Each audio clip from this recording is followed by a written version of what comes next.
Kung single ka, para sa'yo to. Alam ko na minsan naiinggit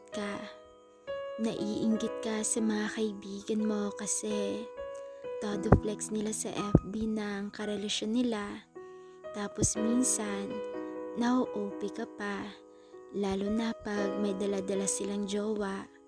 Pero alam mo, huwag kang mainggit sa kanila. Hayaan mo, dadating din yan. Kaya maghintay ka lang. Maaring bukas o sa makalawa, makikilala mo din siya.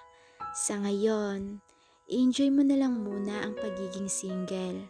Kasi for sure, pag may karelasyon ka na, hindi mo na ma-enjoy pa ang sarili mo.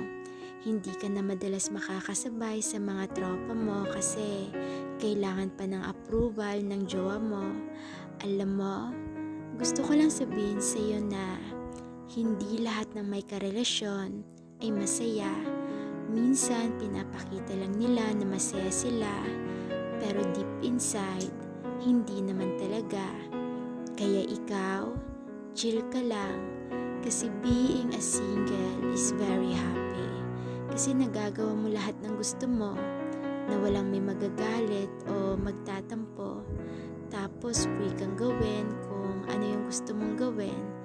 Kaya kung isa ka sa tao na iniisip at napapaisip, ba't ngayon wala pa din siya o hindi pa rin siya dumadating sa buhay mo?